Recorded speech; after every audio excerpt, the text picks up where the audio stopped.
What up, though, everybody? Thank you for listening to another episode of the Three Wall Podcast. This is CJ. So man's Rob. Your boy Jimmy. So this is basically part two of our previous episode. We had a little technical difficulties. Special thanks to Zoom, I guess. No, it was out of my control. So, but we able to get it longer today. So we are all right though. So dang, y'all got an idea where we left off on? We was getting real intricate with the whole mindset of the COVID-19 and how people are being affected. Once again, want to send a special shout out to our co-host. I was able to speak to her today. She lost her uncle, and now she's dealing with her grandmother being in the hospital from it. I also want to pray for my boy Rob, our other co-host. He's lost a couple of people to it. It's just it's a eye-opening time, and we just have to keep prayed up and keep ourselves in check as best as we can do. Yes, sir, man. Up to God, man. It's rough out here, bro. It's rough out here, man. Because I know a few people that died. I wasn't like close with them, but I was like basically associates with them. But they was like cool people. And they really like care for the city of Detroit. They really about empowering the people, and to lose those type of people is like, I'm like, damn. So it's like, we got to pick up where they left off pretty much. Yeah, everybody, some way informed and affected by this. You know what I'm saying? Even if you just simply know a coworker or a third cousin or something. You know what I mean? Everybody know at least one person with it. I got a multitude of Facebook friends. The guys like, I don't know if you know him, CJ, my man, who I got the butt neck stuff from. He got it here in the hospital. My man. Oh, man. Shout out to him, man. It's just, I don't know, man. Man, we gotta be careful, man. Because they'll sneak up on you, bro. Like, you won't know you won't get the symptoms. They talk about you won't have any symptoms till like 14 days or some shit like that, right? Man, look, this is the thing that kind of stood out to me, man. Like when, Scarface currently dealing with it, the rapper. Yeah. And on top of that, dealing with kidney failure. Now, granted, he already knew about, kidney problems he was having. But he said as soon as it hit the news about, the quarantine and stuff like that, he didn't go out the house. And he still gets it. He like, nobody was coming in his house. It was just literally just him and his food and, his entertainment. And he would just go lock himself in the crib for a couple weeks. And he said like 3 or 4 days in, he got sick. And then now from what I'm hearing with the reports, I ain't checked back in. They saying it's not looking good. You know what I mean? It's just looking real, real bad. So I don't know, man. And that's one of my favorite rappers too, bro. Yeah, definitely one of the biggest legends that ever stepped on the mic, without a doubt. Right. So I'm gonna pray for him. I'm gonna pray for him, like for sure. And Slim Thug got it. Right. And then like I was about to say, Slim Thug has it. DJ, what was his name? Jazzy Jeff. He had it. He was battling it real bad. Oh, shoot. He did start to recover recently. Okay. So that's I didn't know he had it, bro. Yeah, a lot of people got it that we don't know. Think about this. We in our 30s, we've been, blessed to see a multitude of different entertainers. You see what I'm saying? We like them by default because we older. There's a lot of people we ain't heard from that probably have it. Right. It's unfortunate, man. I think the only thing we have to do right now is just pray. And hopefully you stay healthy, drink plenty of water, take your vitamins. Yeah, man. It just even if you stay in your lane, bro, like, right, more likely you still go catch it, man. By praying that we don't catch it, man, like for real. So what you was about to say, bro? No, I was just about to ask basically what you were saying. Oh, okay. But yeah, that's all I gotta say. Really, just continue to pray, man. That's all we can do at this moment. Like me, I working in a job that's high risk because we got different people coming in every day. Right. Four of my coworkers, 3, 4 of my coworkers already got the coronavirus already. One of them is not doing good, so It's just, that's I don't know, man. We just live in a weird, evil ass world, dog. And I just thinking about a whole lot of different multiple things when it comes down to this. The only thing we can do is try, like you said, pray and try to somehow, you know what I'm saying, figure out to better ourselves within the solitude. You see what I'm saying? mm-hmm. You know, think about some of the time and the energy and the money and stuff like that we waste on a whole lot of things, man, that's, you know, materialistic or just don't serve us no purpose in life. You know what I mean? Not really Right. outside of our own personal entertainment and enjoyment. You know what I mean? And ain't nothing wrong with that, you know? But it's just unfortunate, man. Like, think about this, man. Just this time last year, we was grieving the death of Nipsey Hussle. Mm-hmm. Who would have known a year later something this crazy would be happening globally? You know, Right. it's like kind of make it seem like you know what I mean? They not even really explaining what it's come from, man. Like I've been trying to talk to my homeboys and a couple of my family members. It's not the fact that we feel like, oh, the government created this or not, or somebody in China ate a bat, or whatever they opinions is to how this was created. We dealing with it now. Mm-hmm. Like once this is over with or almost about over with, then we can go into the conspiracies and who did what did why, or you know what I mean. But at this point, Right. man, people dying, man. That's what I'm saying about Like, these conspiracies. Like you be hearing about the 5G towers and shit. yeah, and I was about to get into that, man. Like, think about this though, fellas. We don't got no millions and millions and millions of dollars to combat whatever that's going on right now. We don't got no motherfucking million. Well, I ain't even gonna say millions. We only got hundreds and thousands of people willing to go to war, lay down and die and do this Right. shit. Regardless, I feel like that. I might feel like that personally. I don't know 1,000 me's, let alone 300, 400, 600,000 me's. See what I'm saying? Mm-hmm. Like, man, just because you might have the knowledge, you don't got the power to combat it. And meanwhile, we going through this shit, man. Exactly, man. So like, how you feel about it, Brandon? I'm coming from a lack of humanity mindset because I feel like we said, this is hitting everybody globally. You know, I'm gonna take it. I'm gonna take it there. I honestly believe that even though this is something that was probably preordained to happen in our lifetime, we still have the tools and the mindset to be able to work together and to stand together to go against it. We don't have to be at each other's necks. We don't have to try to figure out who to blame. We don't have to try to make it this big old thing because you'll be in the midst of trying to make it bigger than what it is, and you'll catch it and you'll be dead. Then where's your opinion now? Where's your supposed blame now? You know, it's like Rob said, it puts you in the mindset of being more conscious of everything that you hold dear. Mm-hmm. You know, and perhaps it's been that way, but perhaps it's about time that we started waking up and be like, look, it just don't matter. You need help. I'm here to help you. And it's like, I really been having this, I ain't even gonna say argument, but just this debate online with a whole lot of, I'm very, very smart ass motherfuckers. Hey, cool, I'm gonna give it to y'all. Y'all smart, y'all got it. And at the end of the day, what do you got to combat that? Nothing. Right. You only got to put your opinion and your words and what you typing. That's it. What you gonna do about this? You know what I mean?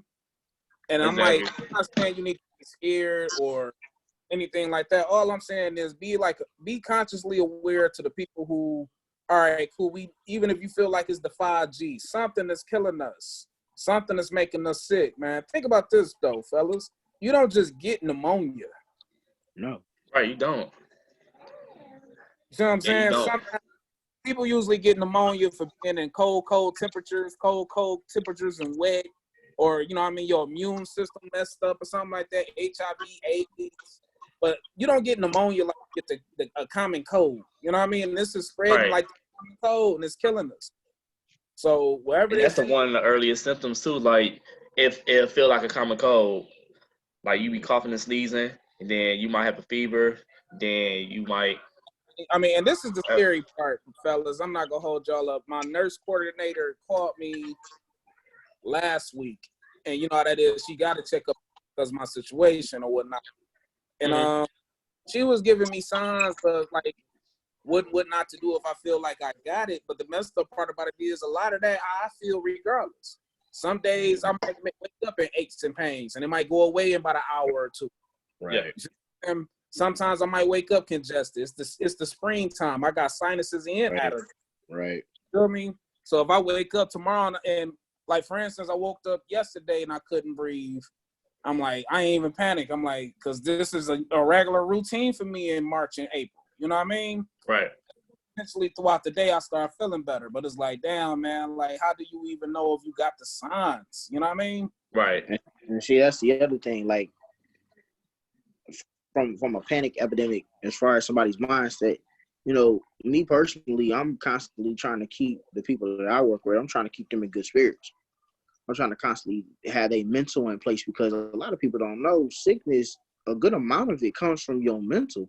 If you believe that you sick, your body will go into that mode and get to looking for what it is that you might be sick.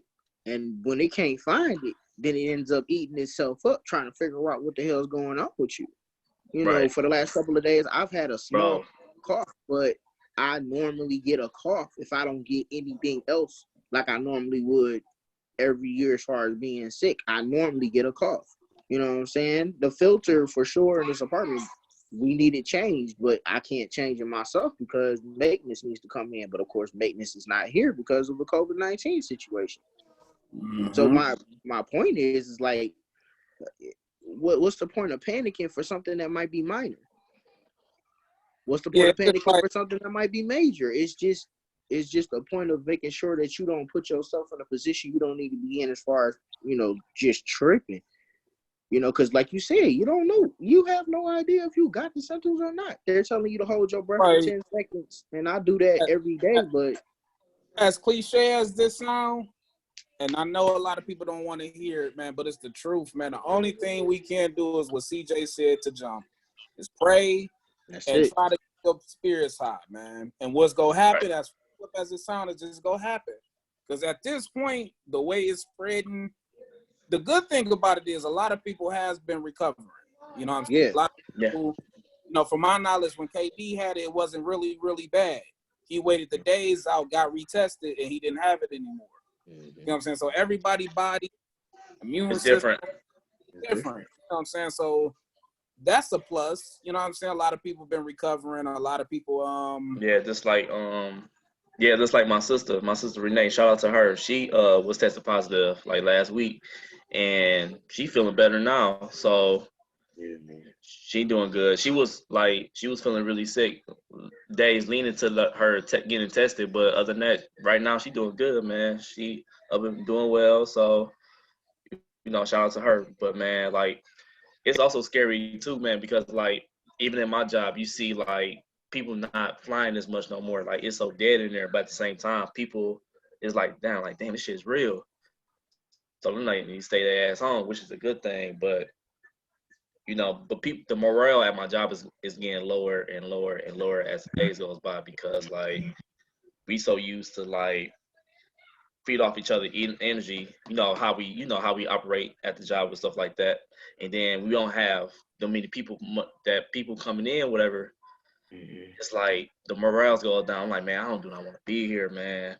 We just had a meeting, you know, dealing with morale, dealing with those who are trying to cheat the system because of it. You know, we got people that are top pullers who are over. These guys is overworked. You know what I'm saying? I'm on the dock and I'm over, and I try to make sure I don't overwork myself because, you know, my wife works in the medical field. Like, we both have to make sure that we do not do, you know, not the bare minimum. Absolutely give it your all, but give it your all with you in mind. Yeah, you gotta be constantly So, aware of yourself still too, man. Like at the end of the day, we slaves. Jobs itself is a form of slavery. Don't get me wrong, but with this shit going on out here, nah, man, y'all got kids to worry about. facts. You know what I'm saying? If you and that's fucked up that you gotta say it like this, man. But a lot of these places not providing a whole lot of goddamn Lysols or disinfects and masks and gloves and you know what One I'm thing saying? I can say we And are, that but yeah, I you're will say right. that we do take the safety You're protocols right. to make But you're But a right. lot of things straight. ain't supported though. You see what I'm saying? Because this came out of nowhere. A lot of small businesses. We were supposed to get into that. We can get into that. But like a lot of small businesses taking a hit badly. A lot of them might not recover and come back after this. You see what I'm saying? Yeah, I've been reading like different news articles about like different, particularly small businesses like going out of business. I'm in here like a few big businesses are going out of business.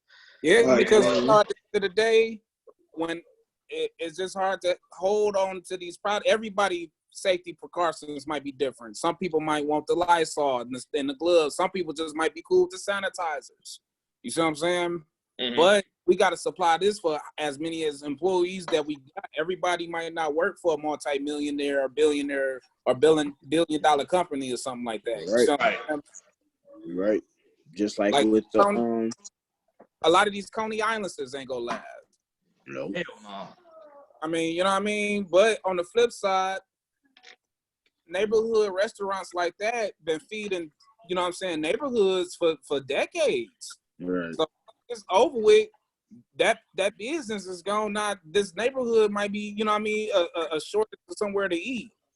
Man, I think Detroit gonna look so different coming this point forward because a lot of these small businesses that pretty much help Detroit, the city of Detroit, is gonna die down. They're gonna be running out of business, especially projects that's going around like Midtown and stuff like that.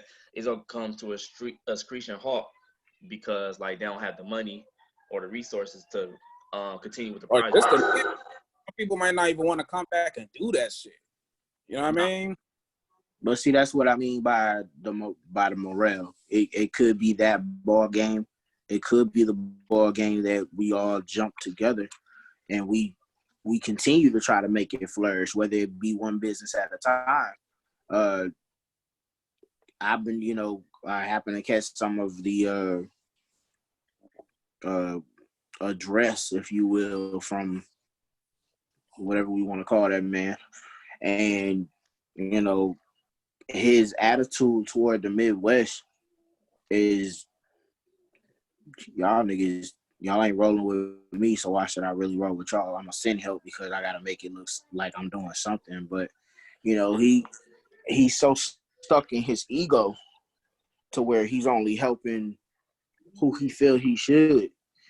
He worry about his image. He worry about his image. And the other day, you seen a post he had a meeting, whatever like that. He was saying like I got a lot of Facebook followers or some shit like that. I'm like, damn, why you worry about your Facebook followers? Why you ain't worried about this crisis we going through right now? Like, what the fuck? I'm like, man, that's Trump. He's not taking it serious. He taking it serious. I feel like he's taking it serious, but he's just not taking it the serious that we want him to take it. Right, he's not taking it serious that we want it. But there's always that. But his whole campaign into the presidency has been, I'm gonna do left. I'm gonna go left field. I'm not gonna do the traditional what you want me to do. I'm not gonna say the traditional. I'm not gonna do it. I'm not gonna abide by it. So in his mind, he running the country like how he be running his businesses. You see what I'm saying? But this is what Americans wanted, though. This is what America wanted. And now you got it, and it's a spit in the face. I'm seeing a whole lot of different Trump supporters starting to basically turn on this dude during this crisis because they losing family members. They sick. You see what I'm saying? It's affecting them. Mm-hmm. It's not so because and I'm not like we in particular, mainly black people been saying it. One, y'all can't relate to a Trump. A lot of y'all is racist ass hillbilly white people, probably poorer than us, and y'all voting for Trump because it just seems like the racist thing to do. But meanwhile, he's rich and a billionaire. You're not gonna never be able to relate to this dude Trump. Right, way different. Y'all got way different streams of income. You know what I'm saying? Y'all definitely ain't gonna be. He'll look at you like you a scum face of the earth or some shit. Man, this dude Trump got a loan from his father to start, and it was like $1 million or $2 million or something like that. I think it was $1 million. To even start his business. Well, now how many people fathers is about to give them a loan for $1 million off rip? That tells you that he never was able to really even relate to the majority of Americans. He was always in the 1%. And then he's been a multi-millionaire since the late 70s, early 80s. Mm-hmm. And like, I don't know, man. I don't even want to waste too much time talking about that cornball. Right. I ain't trying to give him all the publicity that he already got, all the energy for him. But I mean, here's where I'm at with it. Like, we literally have got to find a way to stop bugging so hard about what this virus will, and is known to do. And we got to find ways to uplift morale, uplift health. Like we're not really digging into the goodness of it, because there, like you said, there are people that are survived, and it's not a small amount. But we're so stuck on the new cases that keep popping up, we automatically go to the bad of it. You know, it's the same way you look at it when you hear about somebody that's got HIV or that's got AIDS. You automatically think, well, they're a goner. You know, somebody that gets cancer, they're a goner. You know what I'm saying? We're not automatically in the mindset of believing that this could work out.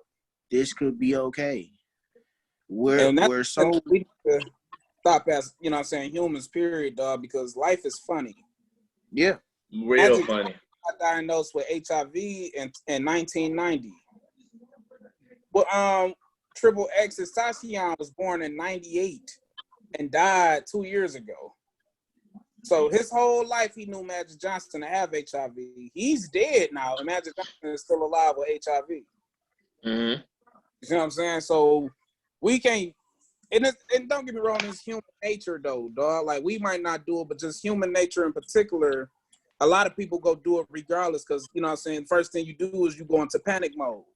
You see what I'm saying? You go think about the worst before you think about the best. I feel like at this point, man, I'm really trying not to really too much focus in on it as much, you know what I'm saying? Because the morale, man, like after a while, when Kobe Bryant passed away, same with Nipsey Hussle, I had to turn the TV off after a while.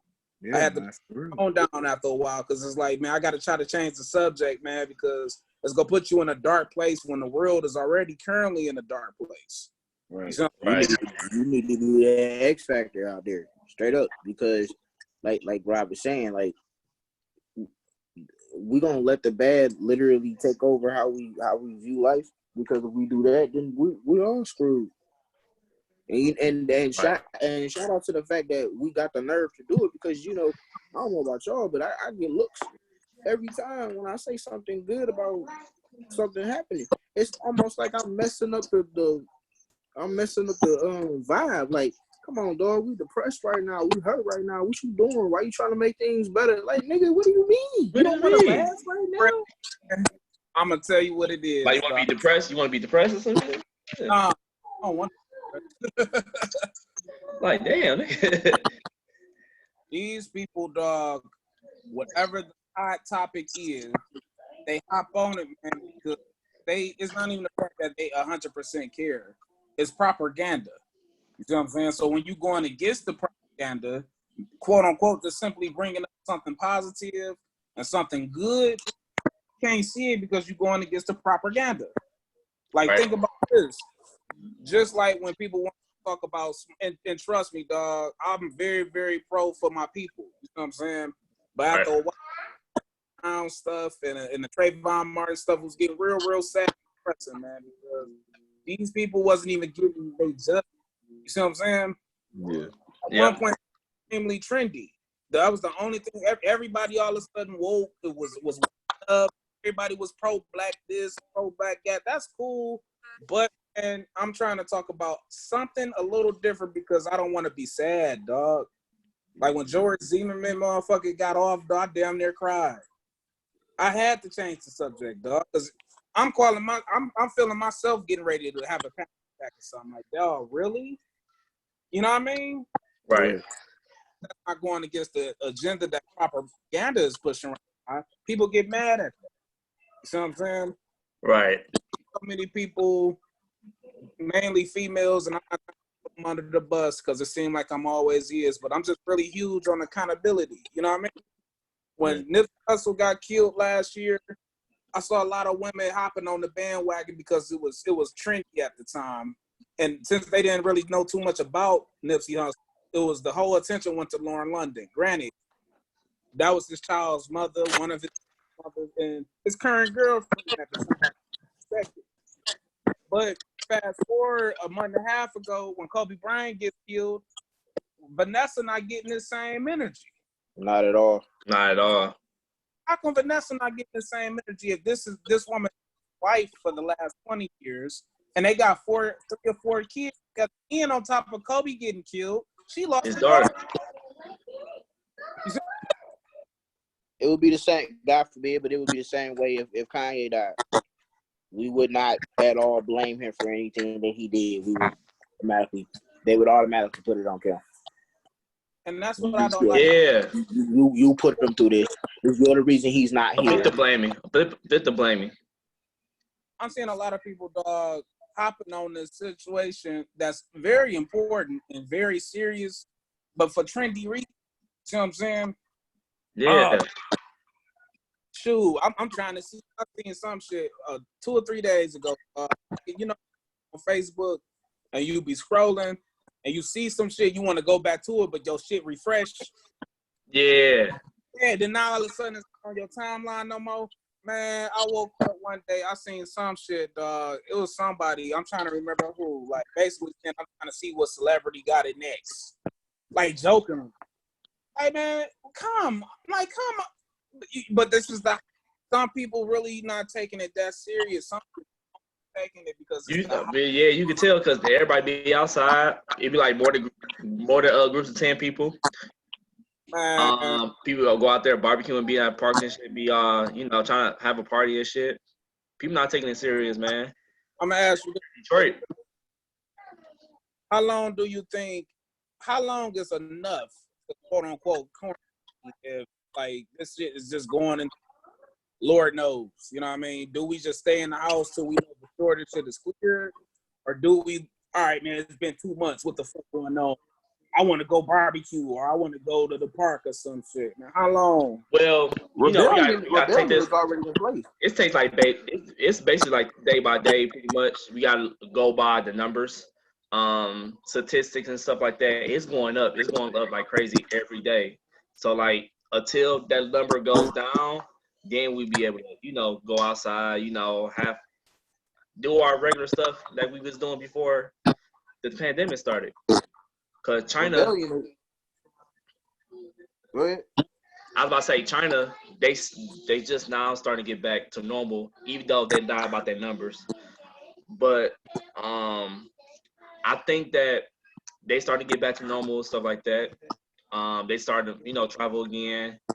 They could go, their stores is open and stuff, schools is back open. So I think if we do the same thing that China and Italy is doing as far as like the quarantine being strict and everything like that, I think we should be getting back to normal within like the minimum 2.5 months. You know what's crazy to me? We watching these countries overseas sanitizing, spraying, and cleaning their streets and shit like that. How America ain't started trying to attempt that yet? And we just big scary. I think it's a population. I think it's population control, bro. You think so? Niggas is scary. Niggas was at work a couple days ago tripping about a video somebody then sent from the military talking about they gonna spray this and spray that.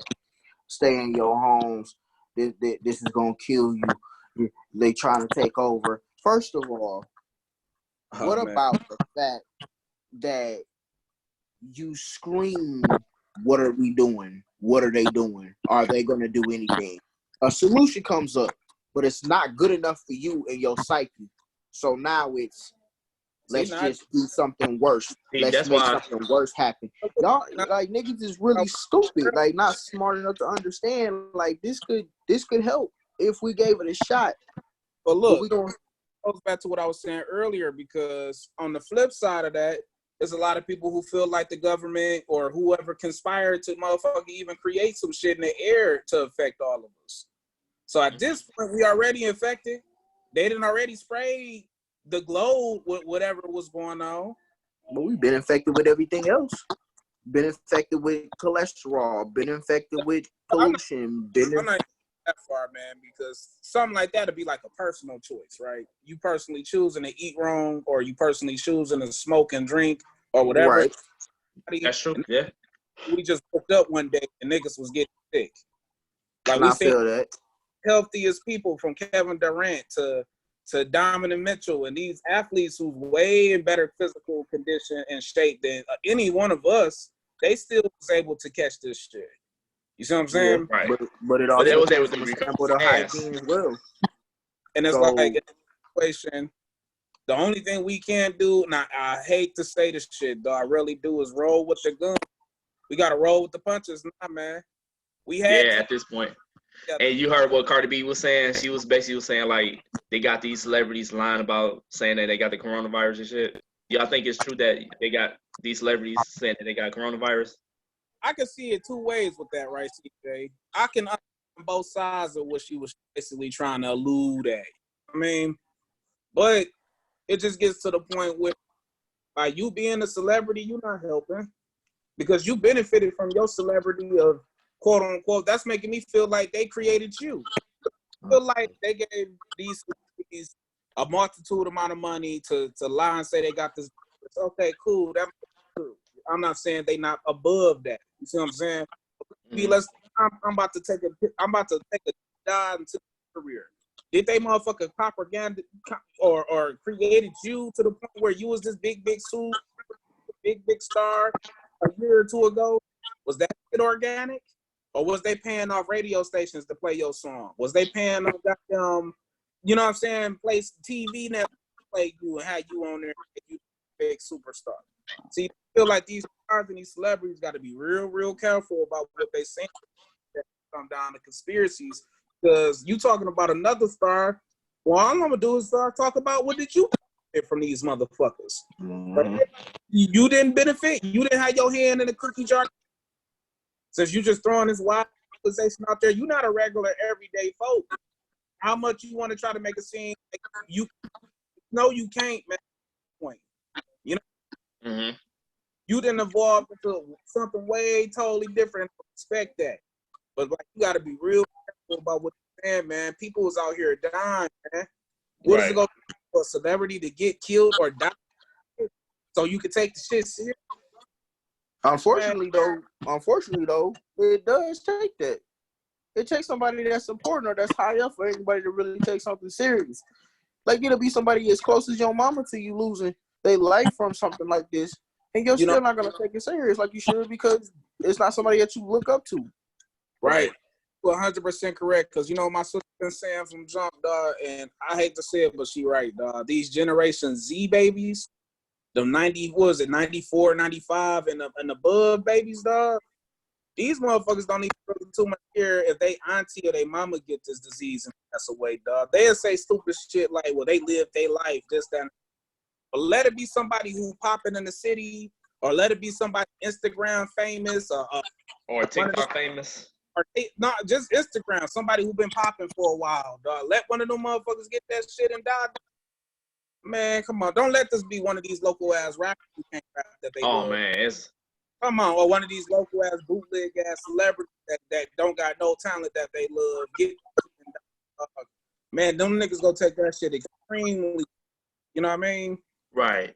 That's sad, dog. We living in this world like this. And the crazy thing is, we get to invest into our favorite, like, you know, basketball player or like singer, rapper, whatever like that. And then when they die, then we like, it feel like the end of the world per se.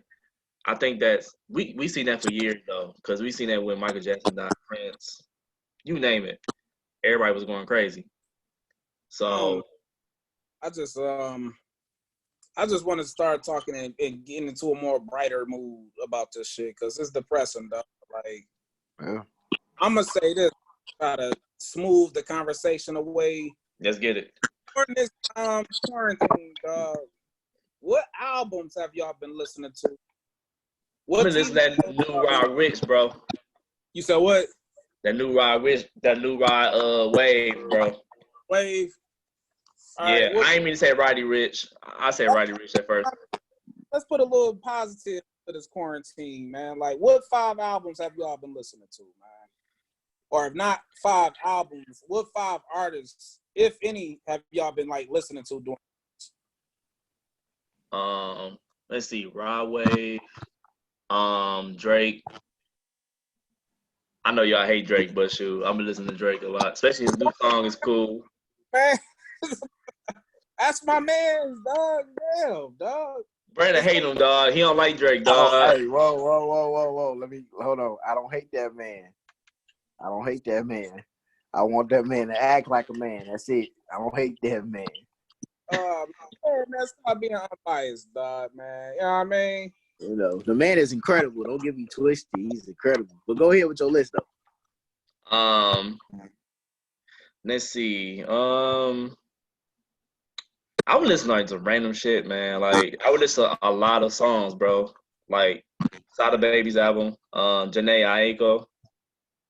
Yeah, them 2 projects I can't get into yet. Both of them. I got them on my phone. I just ain't click play yet. Let's see, Lil Baby. Like I listen to a lot of jazz too. Mm-hmm. I've been listening like to random shit though. Like, dang, what's that new artist name, dog? Was it Doja Cat? Oh, that's my homie, Doja Cat. Yeah. Bro, her album's nice, dog.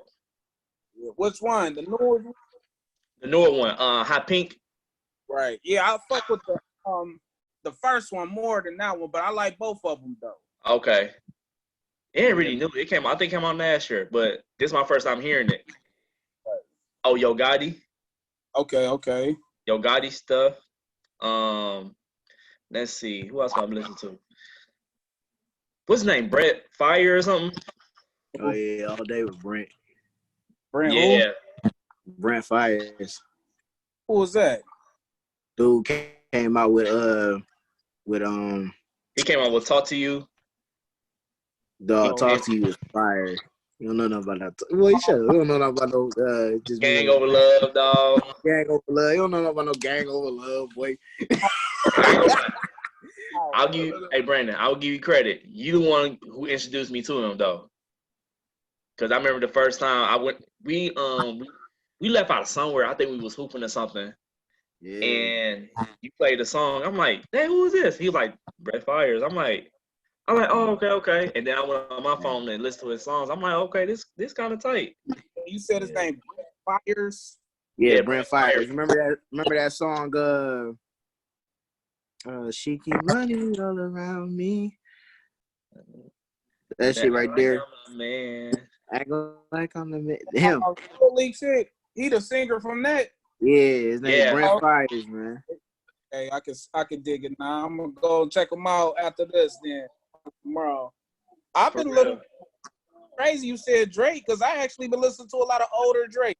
I went back and listened to So Far Gone. I've been checking that out, man, just to try to hear the growth. You know what I mean? Mm-hmm. Right. I've been listening to a lot of I went now the Kaleidoscope's Dreams. I've been listening to that a lot. Okay. I've been, this group called AJR. I had recommended them once before on the podcast. I heard them. Yeah. Yeah, I've been listening to they I heard it was tight. I haven't listened to it yet. Album that I like the most. It's called AJR The Clip. You know what I mean? It's something different, but it's good music. You know what I mean? Right. AJR. Let me see. Yeah, the Click album, man. I went back and listened to that. I've been listening to a whole a whole lot of like classic Nas too. You know, like between Illmatic, It Was Written, and you know.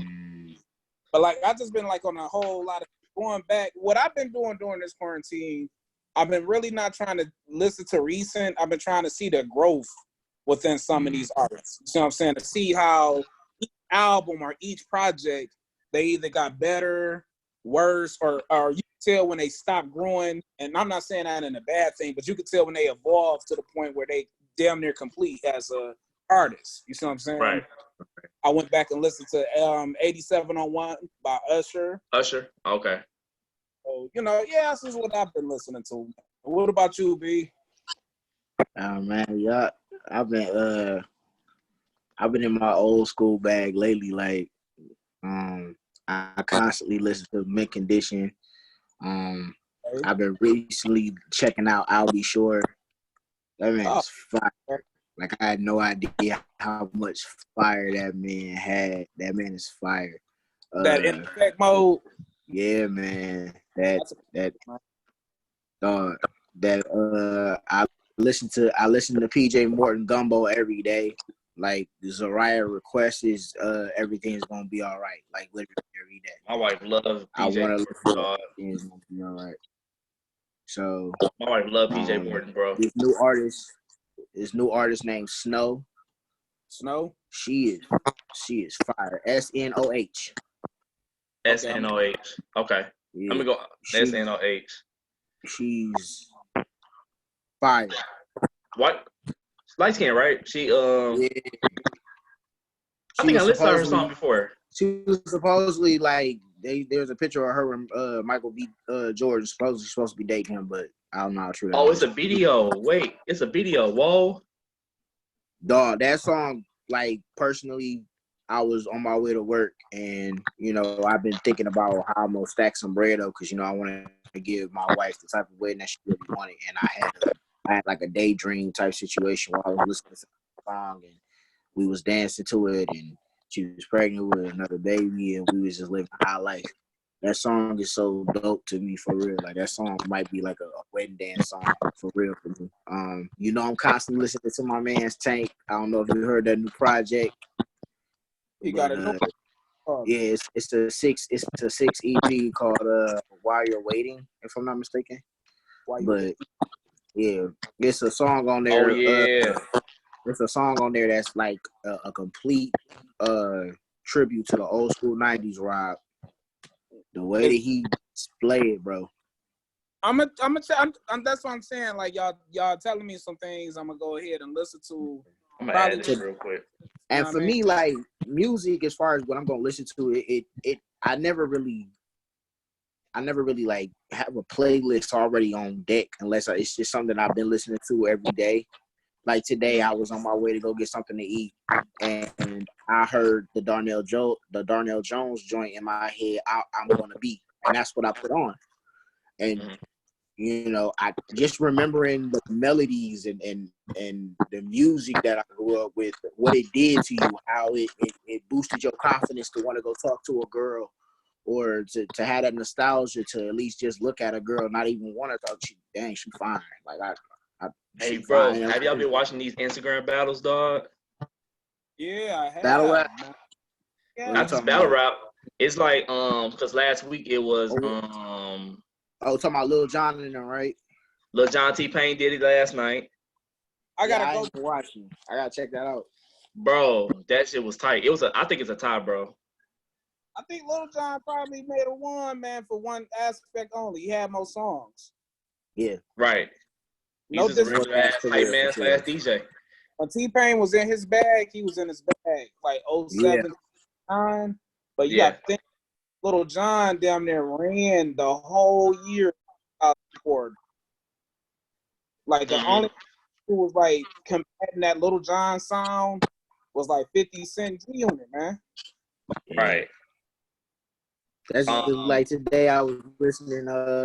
I've been thinking about the beat for the last 3 months. Mysticals here, and I dedicated the Champions here 3 with him and Yo Gotti. My God, My God. And have you been writing some music, y'all? I know y'all into music and stuff. Have y'all been writing like some music and shit? Yeah, I have, man. This is the unfortunate thing about this whole virus, man, because my man's Edward. I don't know if you know Edward, CJ. You probably do. You But be telling me about him. I think he don't live far from Durfee or something. yeah, he from in that area. They got a little, you know what I'm saying, studio we were supposed to get back in. And all this happened. You know what I mean? Yeah. So it's like, I Also, don't want to even try it now, dog, because excuse me, at this point in the game, dog, it's getting a little too scary, man. It's getting a little thick out here. You know what I mean? Mm-hmm. But we gonna try to figure something out, bro. Right. So, what Instagram battle would y'all like to see? See, man, I'm a lyricist. I want to see something different. I want to see people like switch it up to something outside the norm. Like I like to see a Talib Kweli versus Common. You know what I'm saying? Ooh, Like by me yeah. knowing majority, I'm not gonna say all because these brothers are some MCs, but me knowing majority of all their songs and majority of all, you know what I'm saying, their albums and shit like that, I can personally, and I know it's not just me, it's a community of people who can personally respect it and like it, you know what I mean? I would like to maybe Havoc versus RZA on a beat battle. You know what I'm saying? I would like to see. It's a few, dog. It's a few. You know, I'm a little different. I'm a little unique, so I'm not gonna hit you with the typical. You know what I mean? Okay. Brandon agree. How about you, Brandon? I know Brandon, he like a freestyler. So like he like to see battle rappers and shit. okay, so right now, battle rap is kind of like, it's making me happy, but it's pissing me off. So I'm dealing with some bullshit. I'm dealing with 40 Cal and Cassie getting ready to battle, and I'm upset. The caliber is not going to be there. I'm dealing with 40 Cal Oh thinking he can shit, go after Cassidy caliber. about to battle again. Man, Cassie might as well go ahead and hang it up, bro. Man, I'm gonna leave that one alone. I'm not even go. I don't But want to as far see. as far as a battle, I would like to see. I recently posted, Mint Condition versus Tony. I recently posted Darnell Jones versus John B. I was very surprised to see that John B won because that's who I was rooting for. But I could have sworn Darnell Jones was gonna kill him. But I'm glad John B won. But if I wanted to see anything for real, lately I've been listening to a lot of old school women rappers. I would love to see, like, I guess a cipher more than anything. You talking Like MC Queen Light or something? Yeah, with MC Light, Queen Latifah, Yo-Yo, the Brat, Angie Martinez. Like, I would love to see something like that. Man, I'm telling you right now, dog. Queen Pen is sharper than ever, dog. She didn't went back in the lab. She go slaughter them motherfuckers, man. I would love to see Sade and Lita Baker. It's Anita. We're not gonna do this. Okay, that'll be smooth. But it's gonna be smooth though. It's for the culture, bro. Oh no, for the culture. For the culture all day. For the culture all day. It's Anita. You know what? I wouldn't mind seeing Usher versus Genuine on the dance tip. Like Usher, bro. Oh, you talking the dance tip? Yeah, on some old No, I want to see Usher and Chris Brown. On what? Just hit on the dancing tip. On the dancing. Chris Brown, bro. More like Chris Brown and Omarion, maybe, bro, but not. Oh hell nah, bro, nah. We talking about people who can keep up with each other, bro. Nah, I'd rather see Chris Brown side of baby than Chris Brown and Omarion. Usher and Chris Brown might be smooth dancing together. It depends on how they both at condition wise, because I heard people went to that last Chris Brown when he was in the city when they came last year. They were saying he had to keep going into intermissions and taking stops and stopping and shit. Like that shit is wear and tear on your body, man. All them flips and dancing. So think about this. He old though. He 39, bro. Right, I was about to say that. Think about this. He's 31 now. And on top of that, Michael Jackson and Prince, some of the reasons to why they tell us these two men died is because their bodies was giving up for performing. They said Michael Jackson had no cardiacs and neither of his knees. They had no idea how this man was even walking. You see what I'm saying? And the Mm-hmm. same with Prince had a bad hip since '99, Right. and he refused to get the surgery, dog. So that shit it's That's wearing because he got injured in '99 because he was partying like it was 1999. That's what it is. Gone, B. I had to put that in, bro. I had to smooth that in real good. I respect it. Low key, to see. good battle. DMX versus Ice Cube would be good. Okay. People sleep on. A lot of people don't even remember. Ice Cube got some hits, man. No, I would love to see Mystical and DMX for real, because they both aggressive with it. You just want to laugh. I want to laugh. I love Mystical, dog, but he can't keep up with X hit by hit, man. He can't, dog. He went to jail like right after that motherfucking fourth album, man. That was kind of it. Well, like you said on an old school tip, if we're gonna go there, you know, what you did with the Talib Kweli situation, bro, I would love to see AZ versus Nas. Oh, Nas gonna tear that boy. Nas gonna tear that pieces, man. Nas gonna tear that boy in pieces, man. I would love to see that. Man. I love AZ too. That's my man's Almighty Zigzag, not complete, dog. But I would love to see Drew Hill and Jagged Edge. That's not a competition. How? That's not a competition. So Drew Hill easily? Drew Hill and Jodeci. Nah, Jodeci go get. Nah, Jodeci will kill him, man. It have to be something like more of Drew Hill and maybe 112 or something like that. Now that makes more sense. That makes sense. Okay, all right. I ain't thought about that. I ain't thought about 112. That would make more sense for me. Oh, okay. So if we go in there, let's see if we can get Brandy and Monica back at it. One more time, fellas. Hey, man, niggas sleep on that Monica first album, dog. How young she was hitting them notes, man. Yeah. Said she recorded majority of that shit at 12, dog, and it came out when she was 14. So right. That lets you know how much they really couldn't handle it. They couldn't handle how much talent she had at the time. They just had to digress. I miss when you had to be able to at least hold a note to be a singer, dog. A fact. One thing, and matter of fact, I'm gonna tell you this. It's not the fact that these singers can't hold a note. I think some of the problem with today's generation when it comes down to music in particular, it's too easy to do and it's too easy to become a musician. So now they don't know what singing is. All right, how about, you said, hold on. Nah, Brent, go ahead. What y'all about to say? Then I'm going to continue what I'm going to say. It kills a lot of things like artist development. You know what I'm saying? It kills a lot of things. A&R.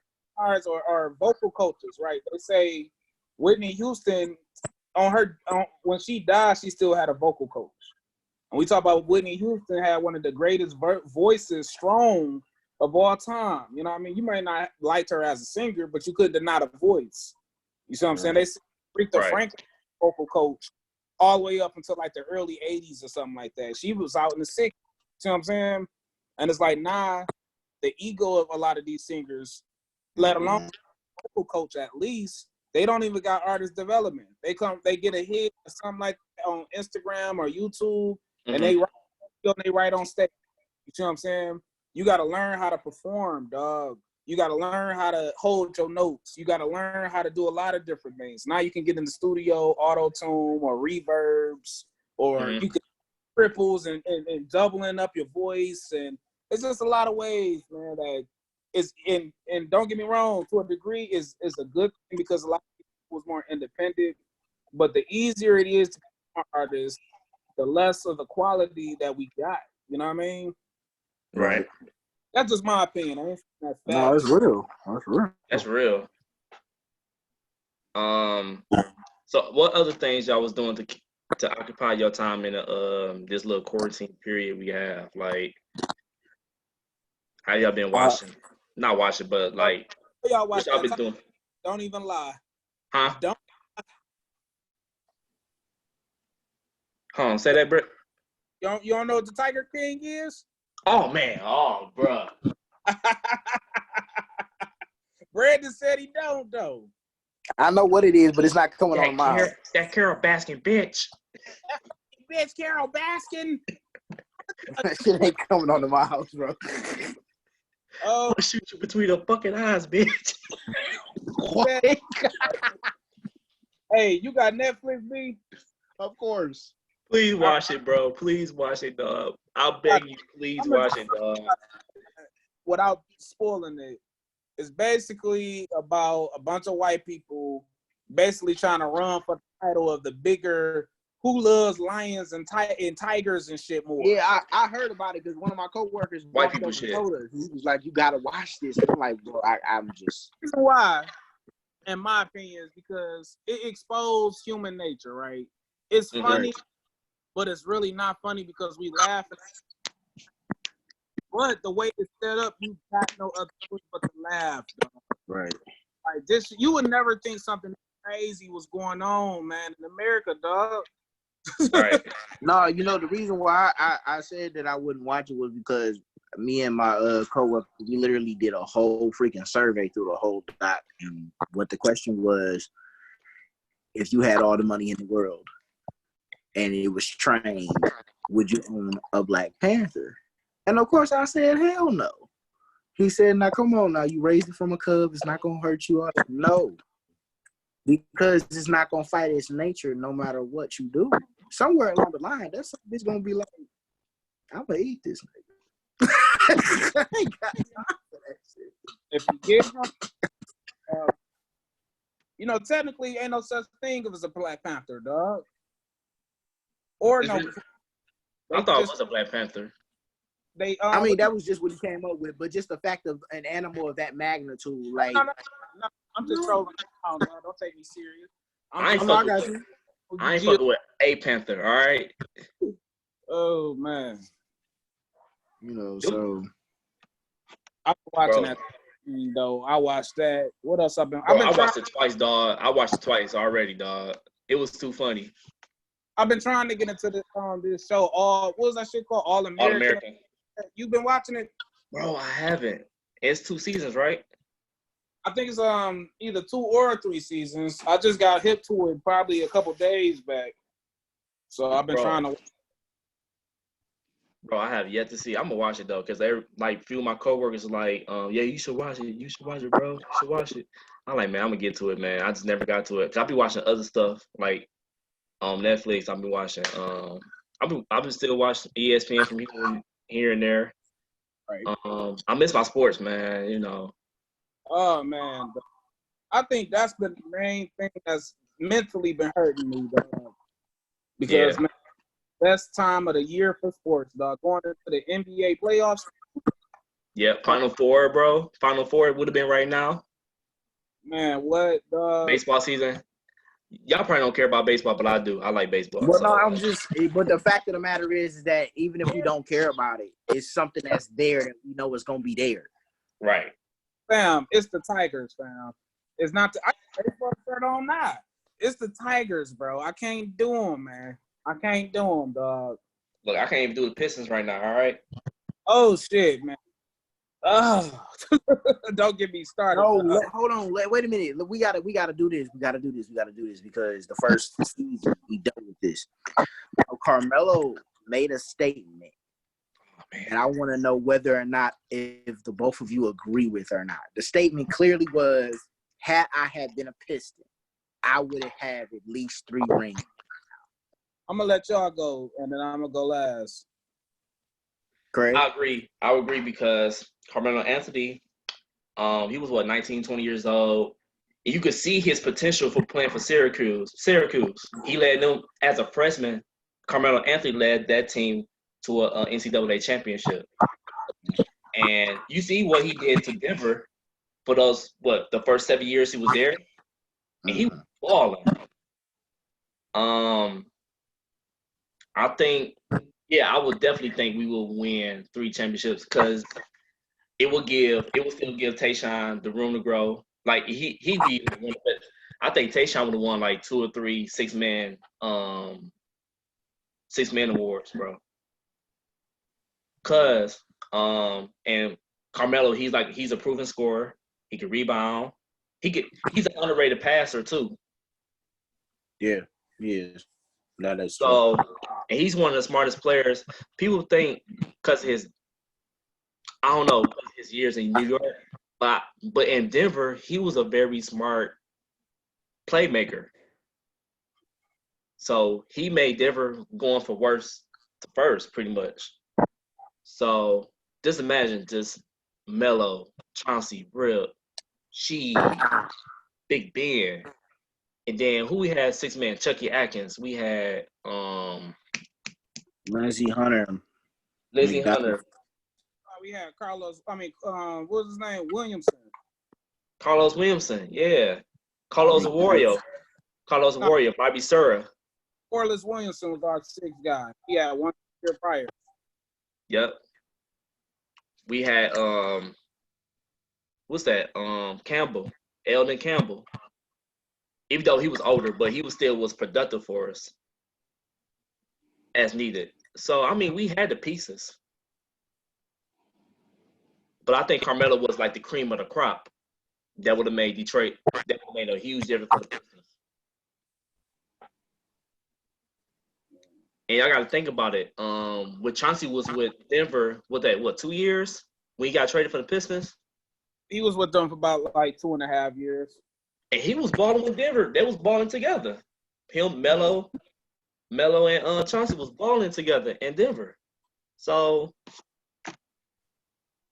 man, we would have been balling, man. You did. I'm gonna go last, dog. But what about you, B? I'm gonna take it a step further and say if we would have got him and if we would have got D Wade, it would have been something special because then we wouldn't have been so winded. Because I think that was one of the biggest issues with our championship team that we had. All we had was us, and we had only 2 pieces that we could keep, taking in and out with McDyess and Hunter, and the other cats that y'all speaking about. I don't remember them as much, probably because I don't believe, at least what I saw, them on the court as much as they could have been. I think the issue is that when you say Carmelo could have been a cream of the crop, that was something that Dumars could not stomach, having our team recognized only by one person. So it caused him to make mistakes that cost us an era that we could have basked in. If we would have had D Wade, if we would have had Carmelo, then we could have put in Tayshaun, Ben, and Rasheed at any time we wanted to, and then we could have switched Melo and Wade out for Billups and Hamilton. And then even further on, if we'd have lost one of the pieces from them when we'd have got Iverson's mind state might have been a little better because I'm playing with superstars that don't need me. And we all know how he feels about that. He don't like being put in a position where he ain't needed. So he would have at least matured to play like he was supposed to with us, to where we could have been what we needed to be. So, yeah, I agree. I don't know about 3 championships because I don't think it would have been solely because of Carmelo. Could have been more than just the one. Absolutely, because like I said, we would have had more to give. We didn't have a lot to give when we had, the team that we had, which is why I felt like not only were, like I said, winded, but we were cheated. We were cheated because these Negroes don't have nobody. Yeah, that's what I'm talking about. These Negroes don't have nobody, and they still pushing. That's irritating. We're going to have to destroy them. But unfortunately, and fortunately for us, that has been our Detroit Pistons story. We've never really had anybody to switch out. We've always had what we've had, and we've had to make do. Because you got to think about it too. Detroit is not a top free agent destination. So like we get people by trades because we traded for Chauncey Billups, we traded for Rip, we traded for Rasheed, we traded for Ben. So, or unless we draft somebody, and our draft history has been horrible. And see, all right, I'm gonna just break it down, right? If we would have got Carmelo Anthony, fam, we probably still would have won. I'd say probably still 3, maybe even a possibility of 5. And I'm about to take it back. Think about this, right? A lot of people was like really ignorant to the Sheed trade. First and foremost, Portland was shopping around Rasheed Wallace that whole year. And they denied it. If you can remember, they was denying the rumors all the way up until she had requested the trade. You see what I'm saying? Mm-hmm. So no team bid on Rasheed Wallace. Keep in mind, the Detroit Pistons, we had the number 2 seed when we had got him. So it wasn't even the fact that we did something big. And then look who we got to get him. First and foremost, Portland traded Rasheed Wallace to Atlanta. Yeah, he only played to Atlanta for one game. Like a game or two. You see what I'm saying? He played that one game in Atlanta, yep. Because Atlanta didn't even want Rasheed Wallace. They was in the process of rebuilding. No team wanted Rasheed. He was deemed problematic at that time. You see what I'm saying? So it's a strong possibility, even if we draft Melo, we still get Sheed for nothing. We traded him for Chucky Atkins, Jabecco, and somebody else, and Lindsey Hunter.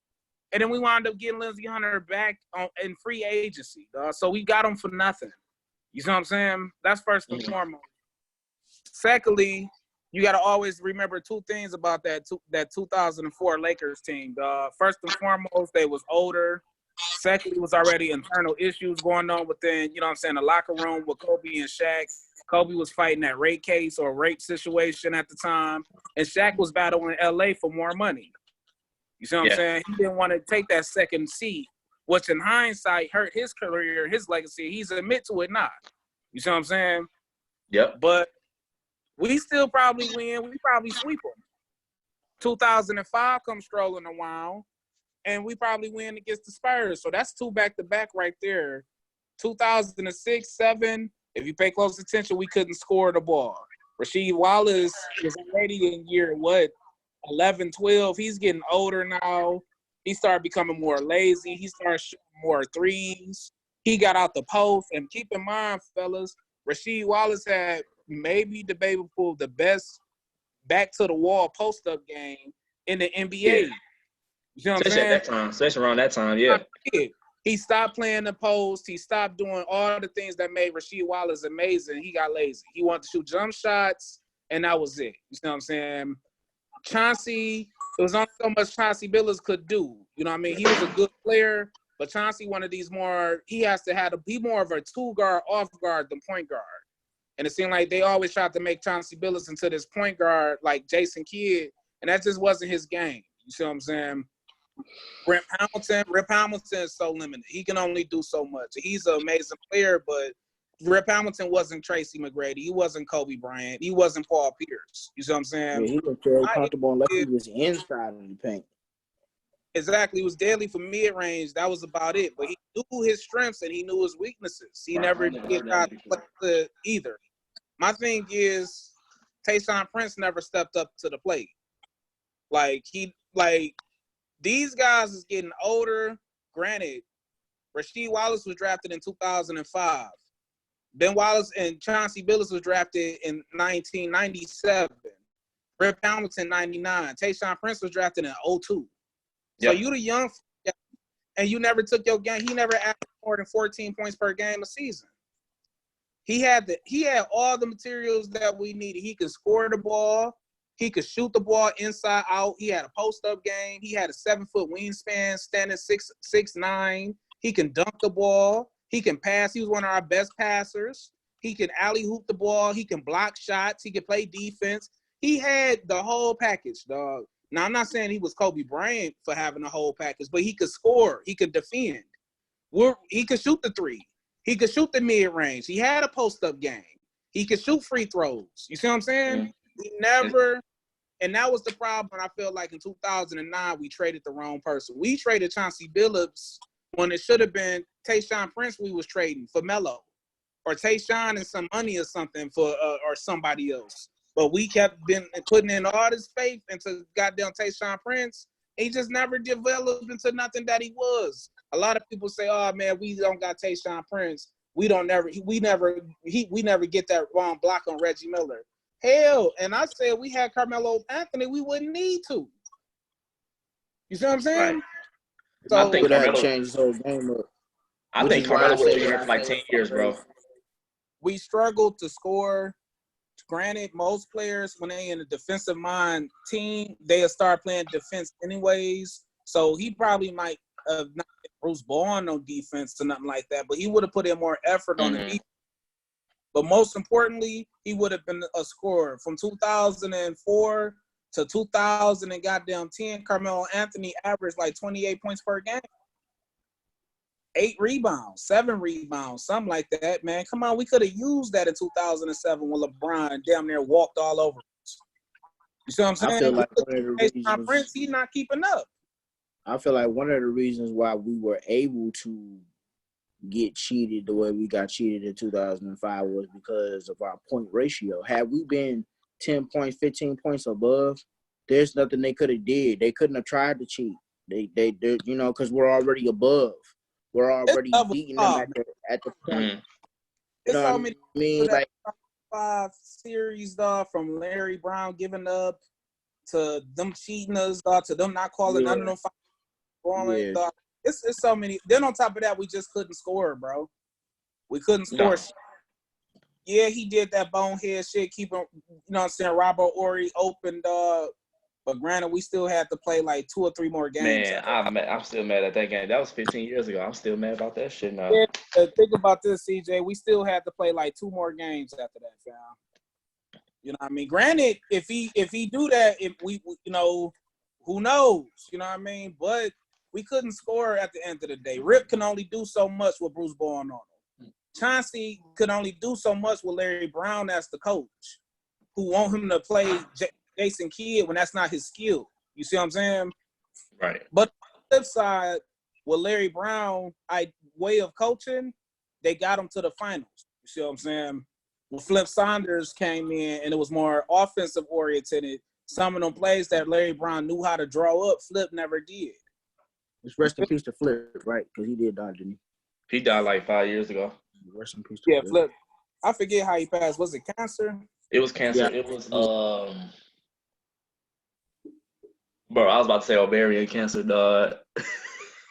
What was it, colon cancer? It was colon cancer, yeah. But that's just my opinion. I feel like 2007 and 2000 I want to say 2007 for sure. I know we'll win. So if we just being like off, I really know. I say 2004 we'll win because we was gonna win that regardless. Because 9 times out of 10 we were still going to get Rasheed Wallace. Nobody in the NBA wanted that man. Nobody. Right. Portland was trying to motherfucking trade Rasheed Wallace since the season started, dog. Nobody did. She finally trade, and only Atlanta. Think about how many teams was out there that was competing for a title. Right. Dallas. All these teams that could have used Rasheed Wallace, and they didn't want him. We New Jersey, fam. People forget. New Jersey had went to back-to-back finals that 2003. If they get Rasheed Wallace with that squad, it's a possibility that New Jersey win the next 2 or 3. Right, because they had Kenyon Martin, they had Jay Kidd. Yeah. They had that prime kid. Come on, man. They had Jefferson before the injury. Oh, Kenyon Martin before the injury, dog. Come on, man. And but what you brought up with the Atlanta Hawks they for didn't the 2007 situation, like Atlanta with or without Rasheed, us, Atlanta, the Celtics, and the Bulls, we was at each other's necks in 2007. And Atlanta had some pieces that just couldn't be that was when Joe Johnson was just there was no checking Joe Johnson. There was no checking that nigga, man. And they were starting to get Al Horford. This stuff out the game, dog. Joe Johnson was always put in the position to be a number 1 guy, when in reality he was always a number 2 guy. And whenever it was time to really like win for Atlanta, he never did. Like, we just remember the highlights, dog. I remember the playoffs. You know what I mean? Then when he went to Brooklyn, that's what I'm saying. Like, that's what I'm saying, and that's why I said what I said about the Pistons being winded.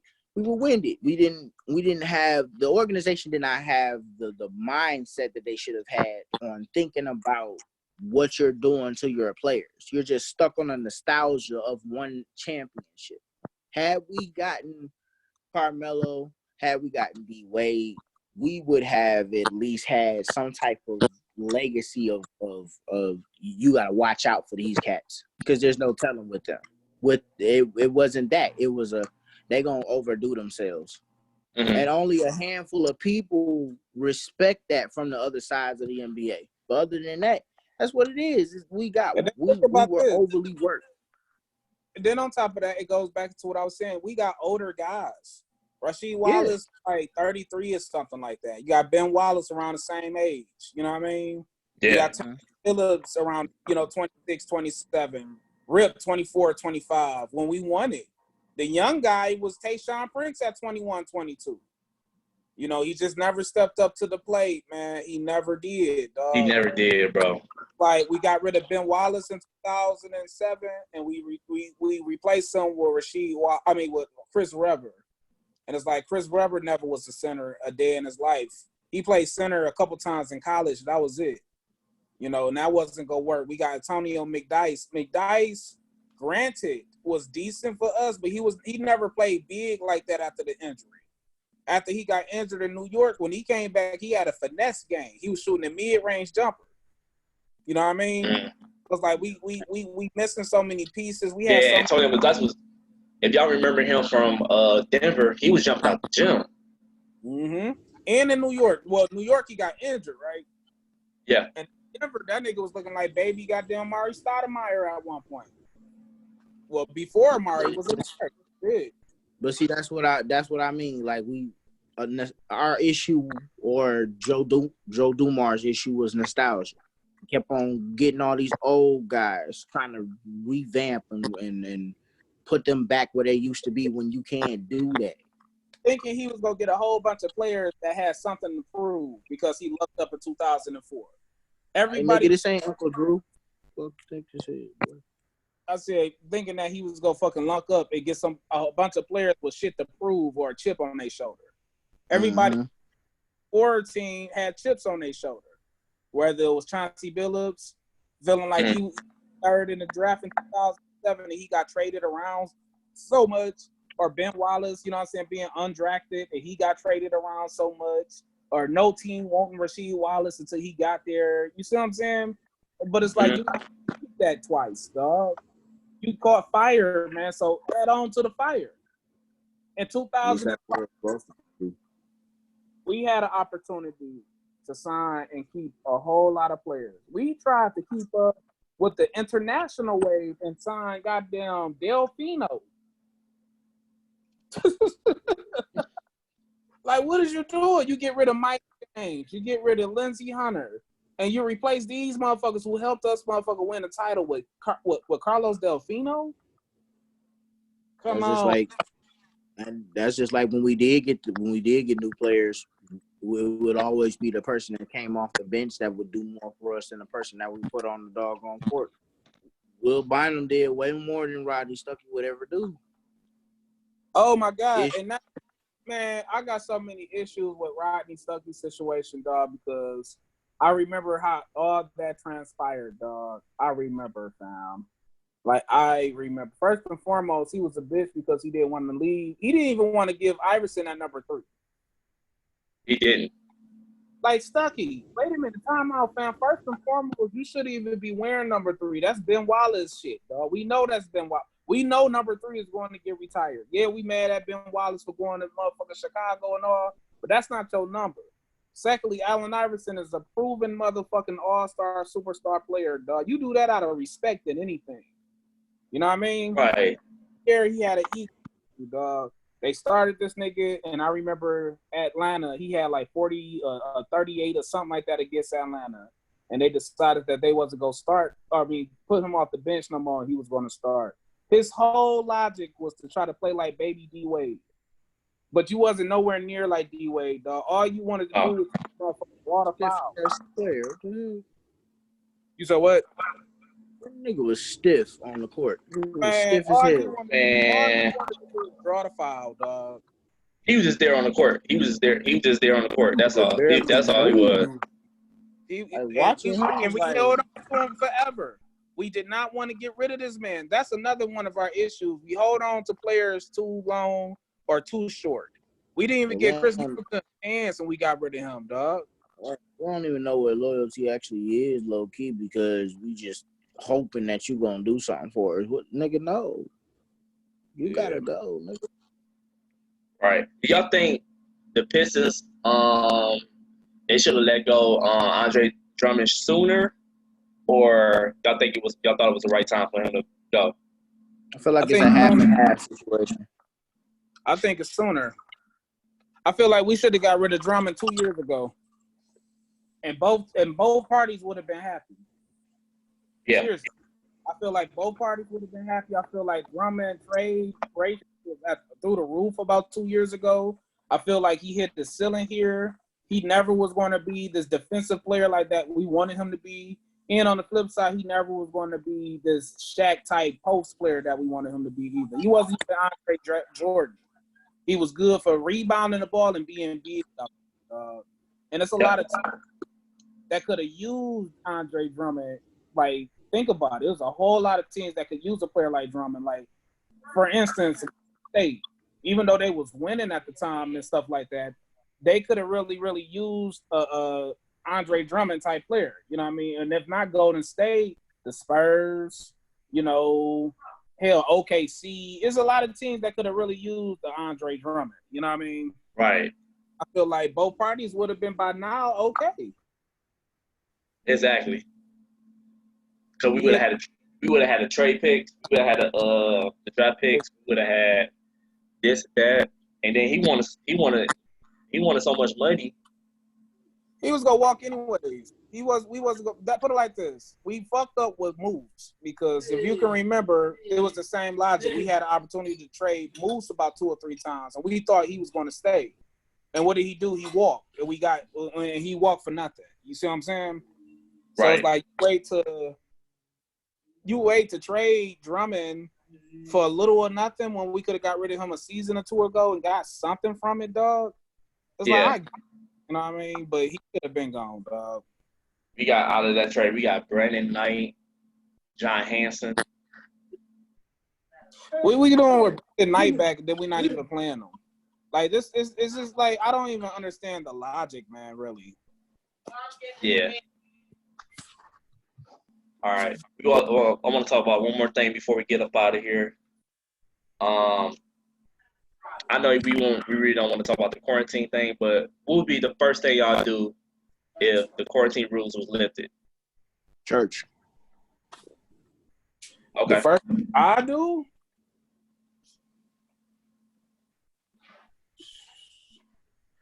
Oh man, let me think. What about you, CJ? Haircut? Oh shit, haircut. Oh man, God. I rough, dog. Most definitely, I'm hitting the barber. Bro, I'm looking rough out here, dog. Yeah, most definitely, dog. I told myself as soon as I get to the barbershop, whoever line me up, I'm giving them 30 off back. Man, this $30. It's been people that's been like giving their barbers like they cash out their barbers like some money because like barbers they depend on that money to survive. Yeah, I was just saying that's a small business, like them barber shops and stuff like that. Them small businesses, and a lot of them are going to survive this. You see what I'm saying? A lot of them by default might be forced to go into other different fields just so they can pay their bills and stuff like that, and put food on their table and provide for their families. You see what I'm saying? Right. Like you have a passion for it, but sometimes you got to do what's best to provide for your family. You feel me? Exactly. And my barber, shout out to him. Shout out to Ish. He been coming out here for 10 years now.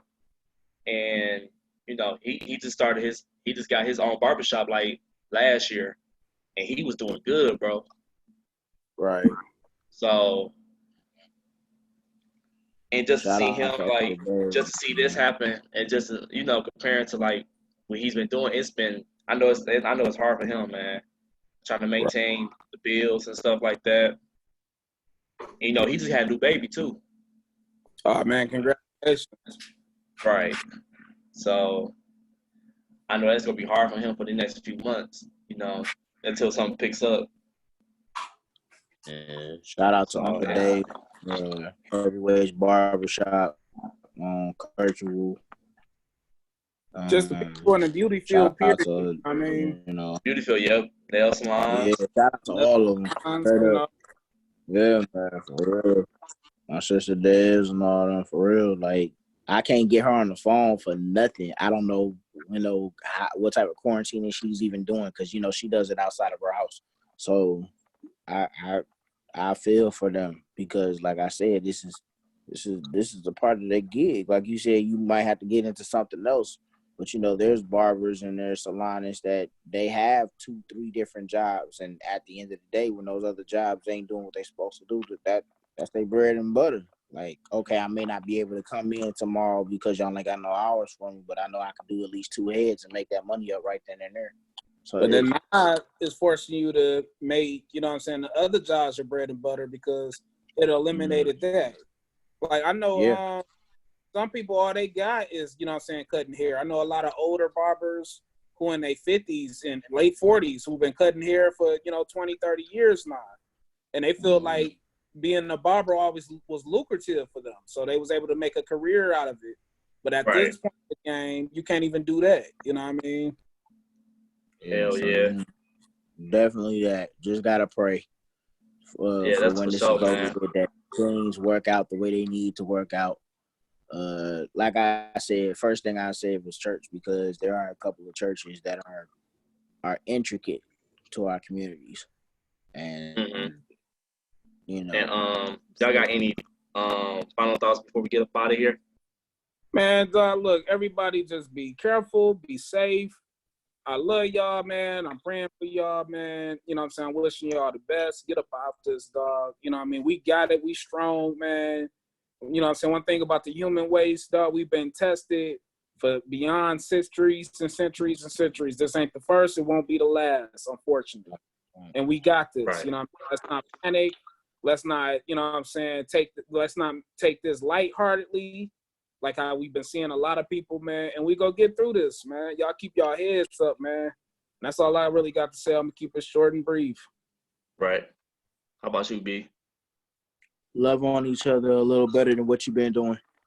That person that you thinking about that you haven't called, that person that you thinking about that you haven't said a word to, but you see him every day. Yeah. Fix it. If you are married and you and your wife been going through it and y'all really ain't been dealing with y'all issues, fix it. If you're a parent and you're not able to co-parent for whatever reason because of the other parent, fix it. Fix these relationships, fix these issues, talk to people. I feel like that's one thing that's really bothering people, and that's causing them to crack their shells. You didn't have to talk to nobody before this quarantine. I didn't have Right. to, dwell on being communicative with you. Now I have to, and get a way better relationship with God. Get a way better relationship with your prayer situation, because that's what's needed. Other than that, just hold it down. Wash your hands, be safe, get your hygiene in check, and don't be afraid to tell somebody else to do the same thing, and let them know that you're coming from love. That's true, brother. And for me, I'm just gonna piggyback on what you saying, B. Um, just love on each other. Support each other as much as y'all can, because you never know when's everybody's last days. It's been so freaking random nowadays. People be dying left or right. Um, Most importantly, I want to say like work, especially with people who's like out of work right now. Just like focus on a positive mindset. Trying to write down your goals and your admirations. I mean your aspirations. Aspirations. Yeah, I can't even talk right now.